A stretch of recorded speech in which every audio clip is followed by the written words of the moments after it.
Aquí estamos con la clase número 8 del curso El cristianismo y la cultura. Estamos explorando la relación entre el cristiano y su sociedad, su cultura. Estamos viendo la relación entre la iglesia y el mundo.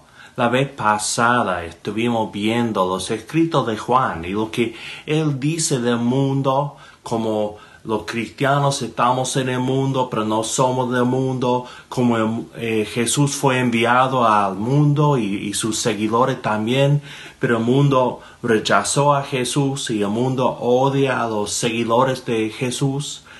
Vimos que Juan dice que Satanás gobierna este mundo. Todo eso, ¿no? Para tener en cuenta, mientras vamos estudiando este tema, hoy vamos a comenzar leyendo del Salmo 82. El Salmo 82. Escuchen bien este pasaje. Dios está en la reunión de los dioses. En medio de los dioses juzga. ¿Hasta cuándo juzgaréis injustamente y aceptaréis las personas de los impíos? Defended al débil y al huérfano, haced justicia al afligido y al menesteroso, librad al afligido y al necesitado, libradlo de mano de los impíos. No saben, no entienden, andan en tinieblas. Tiemblan todos los cimientos de la tierra. Yo dije, vosotros sois dioses y todos vosotros hijos del Altísimo, pero como hombres moriréis y como cualquiera de los príncipes caeréis.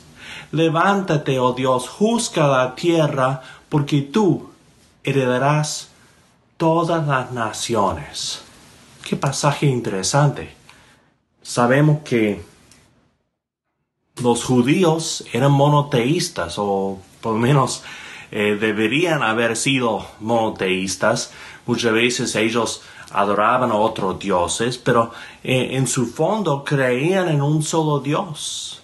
Pero a la vez hablaban de dioses con minúscula, estos hijos de Dios, hijos del Altísimo, como dice acá, que son las potestades, los poderes de que habla la Biblia.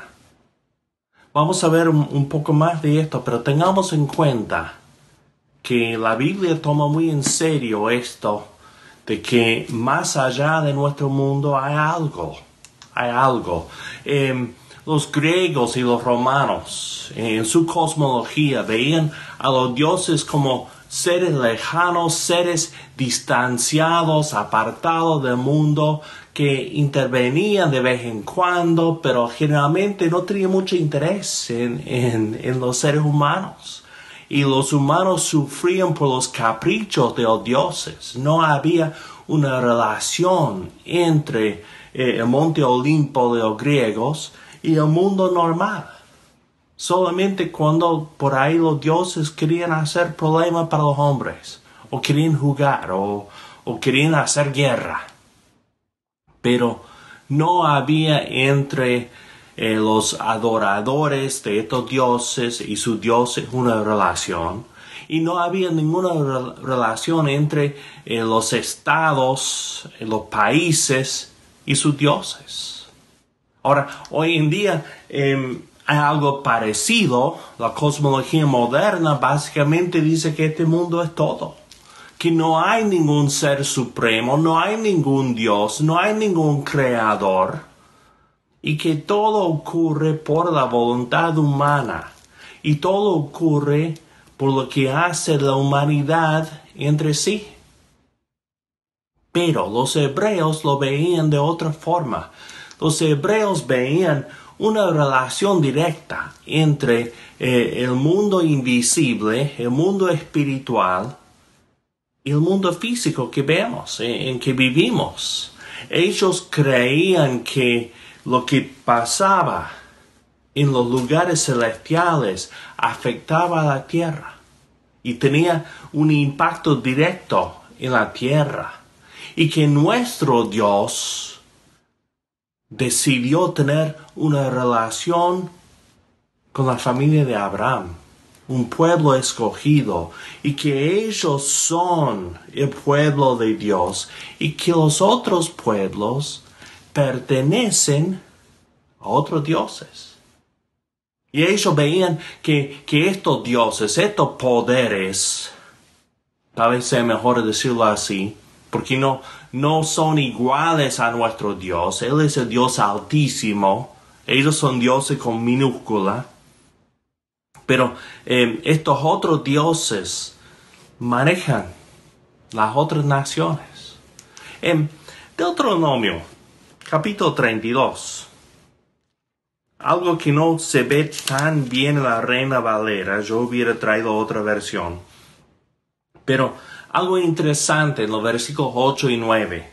Dice, cuando el Altísimo hizo heredar a las naciones, cuando hizo dividir a los hijos de los hombres, estableció los límites de los pueblos, según el número de los hijos de Israel, porque la porción de Jehová es su pueblo, Jacob la heredad que le tocó. Ahora, en los manuscritos más viejos, más antiguos, más confiables, no dice hijos de Israel, dice según el número de los hijos de Dios. Que muy parecido a lo que el Salmo 82 dice, ¿no? Y muchas veces se habla de los reyes como hijos de alguna divinidad. Y que David era el hijo de Yahvé, de Jehová, ¿no? Tú eres mi hijo, te he escogido hoy, ¿no? Así hablaba con los reyes. Bueno, la idea es que las naciones del mundo fueron divididas según la cantidad de los hijos de Dios, según la cantidad de los dioses inferiores, de los poderes, las potestades, pero que Jacob, Israel, le tocó a Jehová. Que Jehová heredó la nación de Israel.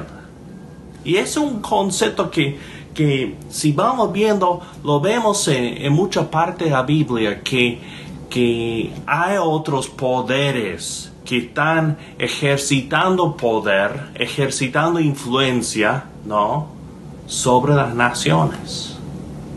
Bien, bueno, quiero ver en Daniel capítulo 10, casi pasé a otro tema sin ver esto.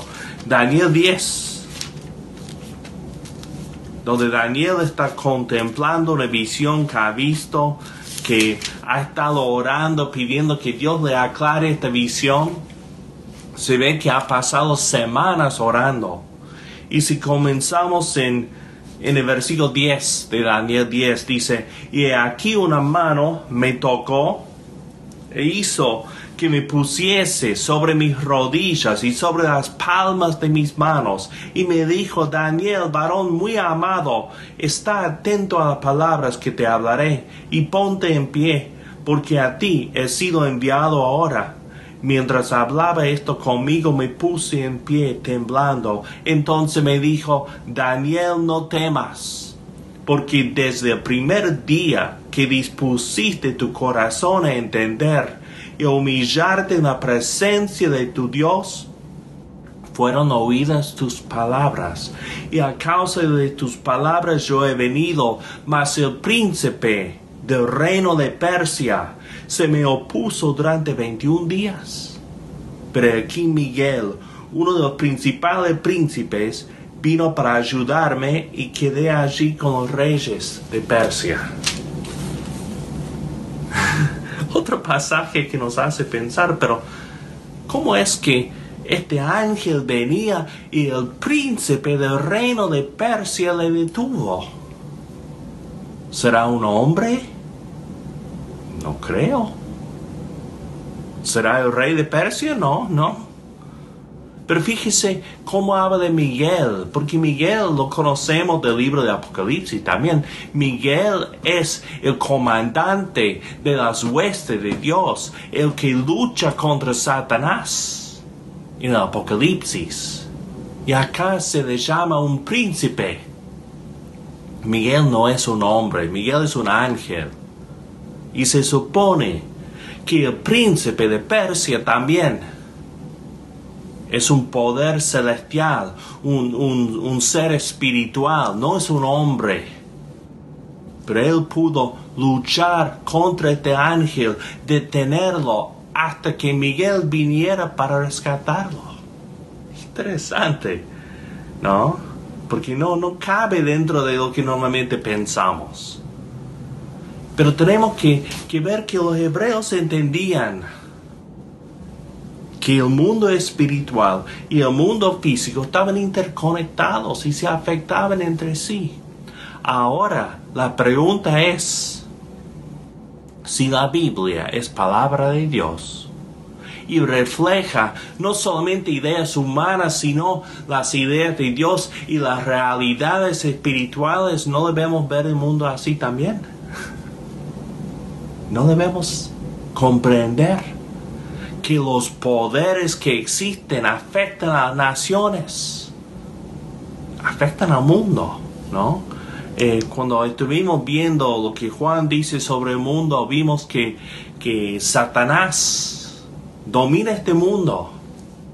Y que cuando él tentó a Jesucristo en Lucas 4 y Mateo 4, los lleva a un lugar alto para ver todas las naciones del mundo. Y dice, yo puedo entregártelas porque me pertenecen. Y Jesús nunca dice que no. Nunca dice, no, me estás mintiendo, no tienes estas naciones bajo tu poder. No, sí. Según lo que Juan dice, según lo que Lucas y Mateo relataron, Satanás domina y engaña a las naciones, domina a estos hijos de Dios, estos seres espirituales que forman las naciones. Lo que tenemos que comprender es que lo que pasa en este mundo no es solamente una humanidad caída, que eso influye, pero que también hay poderes espirituales obrando en este mundo y tienen una influencia directa en las naciones, los estados, ¿no? Tenemos que comprender que las naciones llegan a tener una vida, llegan a tener una identidad, buscan su supervivencia, sobre todo, ¿no? Un país no quiere dejar de existir, es lo más importante. Quieren prosperar, pero sobre todo quieren vivir.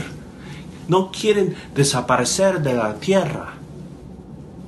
Por eso, en un momento, los países sirven a los hombres.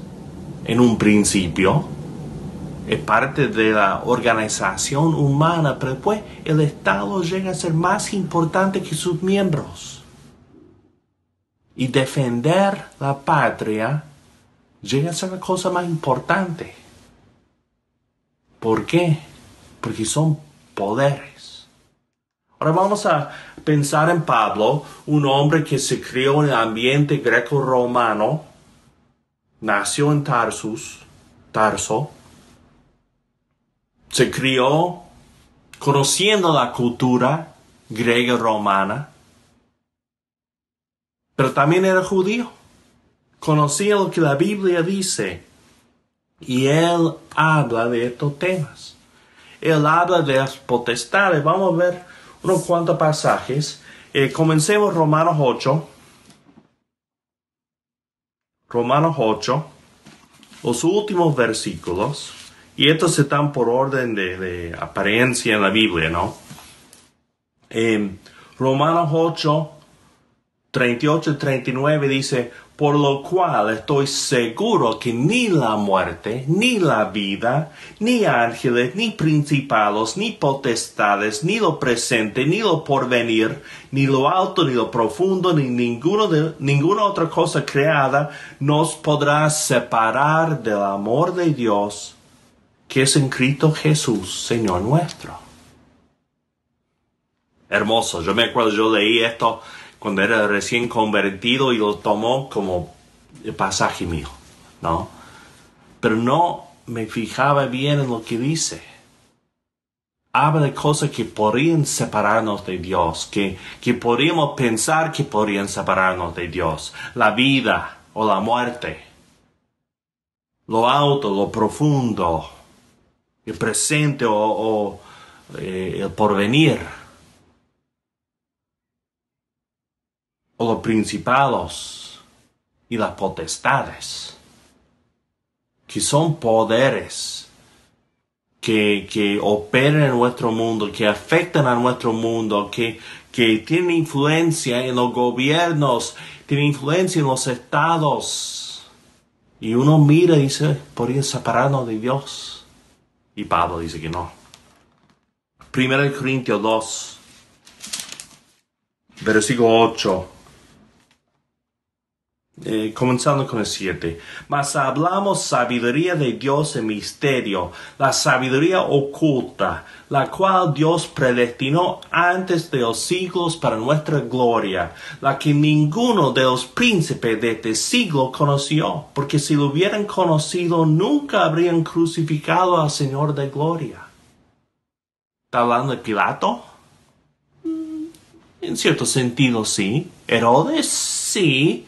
Pero está hablando de los poderes detrás de ellos, ¿no?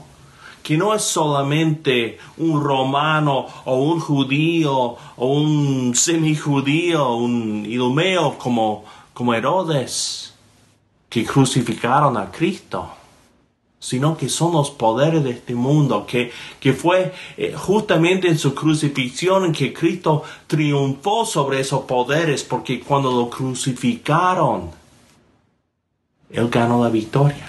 Ellos pensaban que estaban ganando y Él ganó la victoria. Que fue el misterio que ellos no entendían. La victoria que no podían ver porque no conocían las cosas de Dios. 1 Corintios 15. Hablando de la resurrección. Dice, comenzando con el versículo 24. Luego el fin. Cuando entregue el reino a Dios y Padre, hablando de Cristo y su resurrección, cuando haya suprimido todo dominio, toda autoridad y potencia, porque preciso es que Él reine hasta que haya puesto a todos sus enemigos debajo de sus pies, y el postrer enemigo que será destruido es la muerte. Entonces, estos principados y potestades, las naciones, las autoridades del mundo, son enemigos de Dios, son enemigos de Cristo. Él ganó la victoria en la cruz, pero todavía no se ve la plenitud de su reino, hasta que un día, habrá suprimido a todo y puede entregar todo a su Padre. Todos los enemigos vencidos. Gálatas 1 habla de la victoria que Cristo ganó en la cruz. Comenzando con versículo 3, dice, gracia y paz sean a vosotros, de Dios el Padre, y de nuestro Señor Jesucristo, el cual se dio a sí mismo por nuestros pecados para librarnos del presente siglo malo, conforme a la voluntad de nuestro Dios y Padre, a quien sea la gloria por los siglos de los siglos. Amén. Nos libró, dice, del presente cosmos malo, el mundo, el universo, el siglo, como dice acá. Estos poderes fueron vencidos cuando Cristo murió en la cruz. Claro, todavía no se ve toda la victoria de Cristo. Es como muchos por ejemplo de la Segunda Guerra Mundial, cuando las fuerzas aliadas ya entraron en Francia, la guerra se terminó para Alemania. Pero por muchos meses después pelearon, aunque estaba todo perdido, ¿no? O en la guerra civil en Estados Unidos. La última batalla de guerra se libró en Texas, ¿no? se lucharon en Texas, perdón. Y en esa pelea ganaron los del sur, los sureños. Y hablando con sus prisioneros, se enteraron de que la guerra había terminado unos meses antes. Y no lo sabían. No tenían internet, ¿no? Bueno, es algo así. La guerra se terminó, se acabó.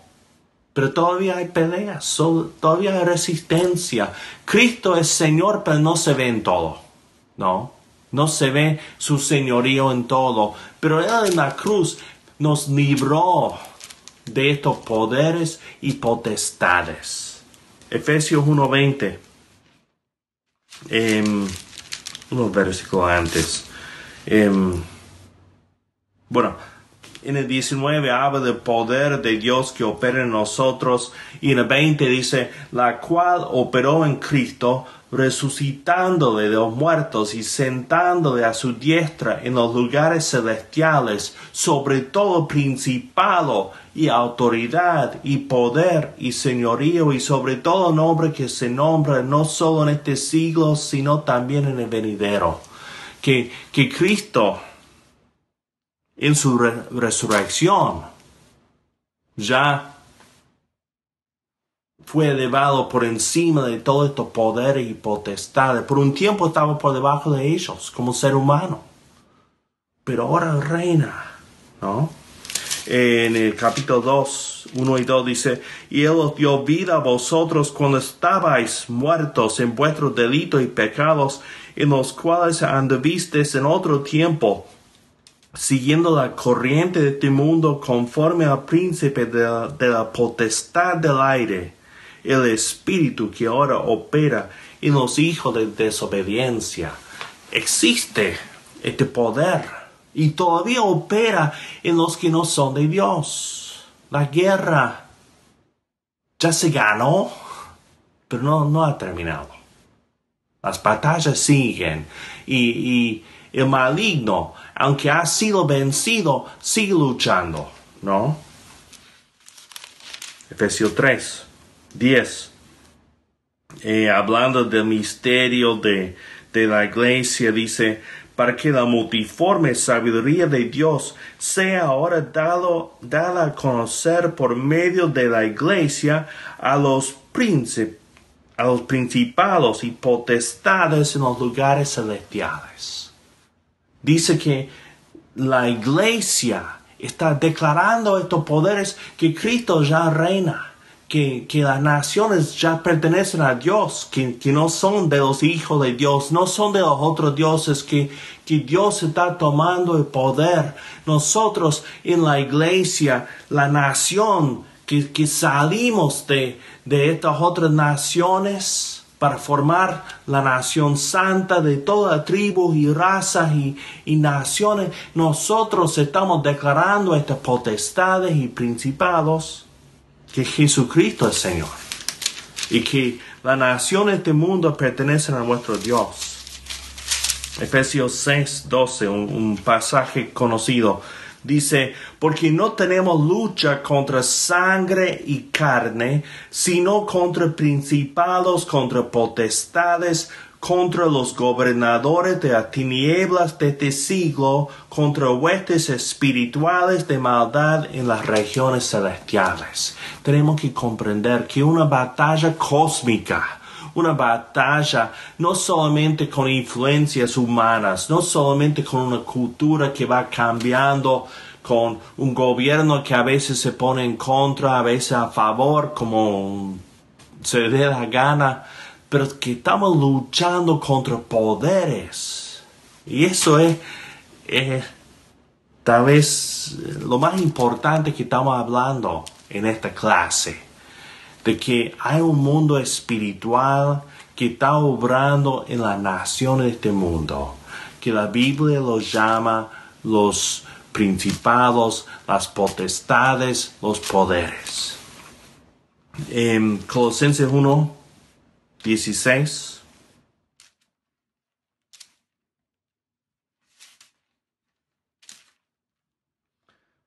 Dice, porque en Él fueron creadas todas las cosas, las que hay en los cielos y las que hay en la tierra, visibles e invisibles, sean tronos, sean dominios, sean principados, sean potestades, todo fue creado por medio de Él y para Él.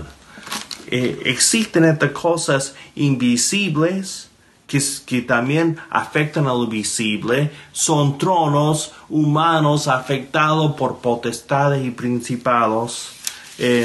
Colosenses 2:15 habla de la crucifixión de Cristo, la victoria de Él en la resurrección, y dice, despojando a los principados y a las potestades, los exhibió públicamente, triunfando sobre ellos en la cruz. Entonces Cristo ganó sobre esta fuerza, sobre estos principados, estas potestades. Pero volviendo al capítulo 1 de Colosenses, algo que tenemos que ver, algo que yo pasaba por alto por mucho tiempo. Yo había leído los autores como Stringfellow, como Yoder, como Winkler y otros que hablan de los poderes y la relación que tenemos con ellos, ¿no? Un tema muy importante, pero no me fijaba en esto, acá, en Colosenses 1:16, que dice que todo esto fue creado por medio de Cristo y para Cristo. Que me dice que los poderes tienen una función, los poderes tienen su lugar, que los gobiernos de este mundo deberían existir para dar orden a este mundo, deben servir a Cristo, pero se rebelaron. Fueron creados para Él, pero se rebelaron y Él los conquistó de nuevo, terminó la rebelión en la cruz. Como digo, todavía vemos luchas y batallas, pero estos poderes tienen su lugar. Y Romanos 13 habla de ese tema, un pasaje muy conocido y muy importante, donde dice, sométase toda persona a las autoridades superiores, porque no hay autoridad sino de parte de Dios, y las que hay por Dios han sido establecidas, ¿no? Y él habla del ministerio que tienen los gobiernos, lo que deberían hacer para castigar al malhechor y premiar a la persona que hace bien. No, vemos que no lo hacen, ¿no? Pero es su función. Y nosotros, como cristianos, tenemos que someternos a esas autoridades, respetar su poder, pagamos impuestos, oramos por los reyes, pero en ningún momento dice que tenemos que unirnos a ellos, ¿no? Eso es impensable para Pablo, impensable para los escritores del Nuevo Testamento y debe ser impensable para nosotros. Nosotros no formamos parte de esas naciones, hemos sido llamados fuera para formar una nación nueva. No vivimos ya en esas naciones dominadas por los poderes y las potestades, vivimos en la nación santa. Entonces, esta cosa vemos. Primeramente, los poderes fueron creados para mantener el orden. Fueron creados por Cristo y para Cristo. Tenían su función, tienen su función. No la cumplen muchas veces, pero tienen su función. El ser humano necesita jerarquía, necesita alguna clase de gobierno. Es cuando ese gobierno llega a tener una vida propia que es peligroso.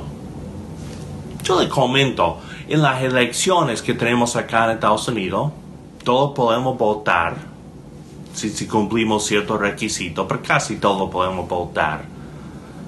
Yo, personalmente, por mucho tiempo no votaba, por la cosa que estamos hablando ahora. Pero me di cuenta de este tema que el mundo necesita, y el ser humano necesita un gobierno, una autoridad. Yo por mi parte, yo voto en las elecciones locales, las elecciones del estado en que vivimos, que es como la provincia en muchos países. Pero yo no voto en las elecciones nacionales, porque yo veo que la nación, el estado mayor, ya se opone a Dios. O sea, está diciendo que vive bajo mal gobierno. No, estoy diciendo que todos los estados llegan a tener una vida, llegan a representar los otros poderes que hay y se oponen a Dios. El gobierno del estado de Texas, el gobierno de mi ciudad de Abilene, no me piden que mate a otro ser humano para protegerlos.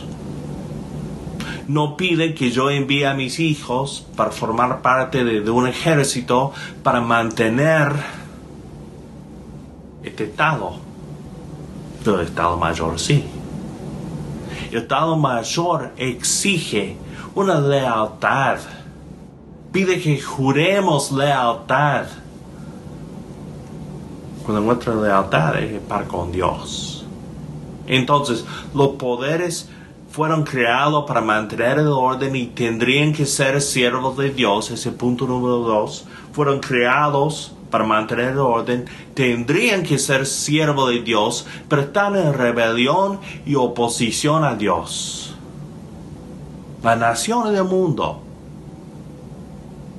Y no es tanto que, bueno, esta es una nación cristiana, esta es musulmana, esta es pagana, esta es católica, No. Los poderes detrás de las naciones están en contra de Dios, están en rebelión. Y por lo tanto, los poderes están en contra de nosotros, los creyentes. No debemos sorprendernos si el mundo nos odia. Y aún el gobierno más benigno espera que el cristiano cumpla sus fines y no los fines de Dios. ¿No? No entiende si nosotros decimos, no, Dios dice que yo no puedo hacer eso. El mundo hace burla de esa cosa. Ese religioso, ese fanático, él no puede hacer lo que todo el mundo hace, claro. ¿No? Y cuando el gobierno exige que yo deje a un lado mis creencias para el bien público, el bien mayor, estoy operando en contra de Dios. Y por último, los cristianos, los creyentes, debemos respetar a las autoridades por el lugar que tienen en la creación, aunque no lo cumplan bien. Pero lo respetamos. Oramos por las autoridades, oramos por los gobernantes, pagamos los impuestos, cumplimos las leyes hasta donde podamos. No nos hacemos de ellos, pero respetamos a ellos.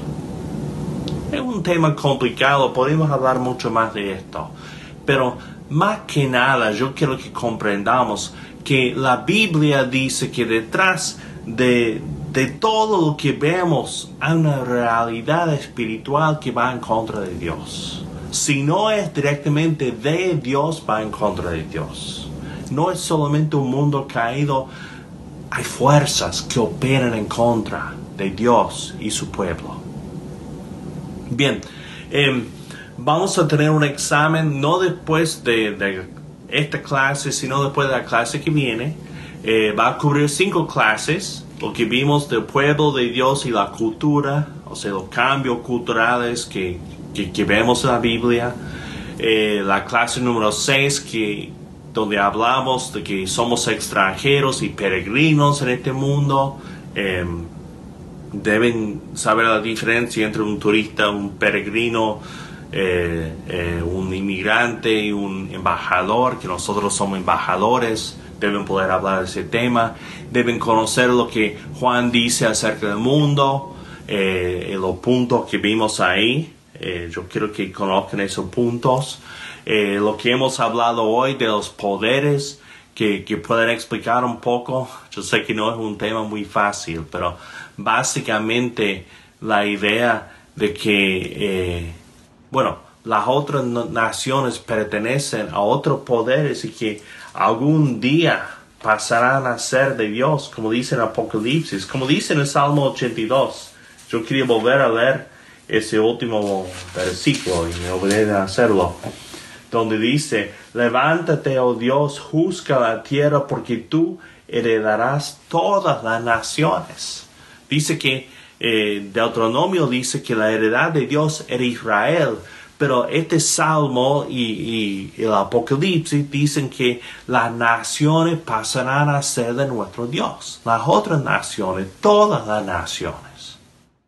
Bien, y hablaremos la clase que viene del espíritu y la carne, ya este tema trasladado a un punto personal, viendo cómo seres individuales, como cristianos individuales, nosotros somos, estamos luchando contra la carne con la ayuda del espíritu. Esos son temas que vamos a ver en el examen. Pueden ir ya leyendo, repasando. Le voy a dar una hoja de repaso después de la próxima clase, antes del examen. Y eso es todo. Así que estamos con la clase número 8 del cristianismo y la cultura. Y le veré para la clase número 9. Hasta la próxima.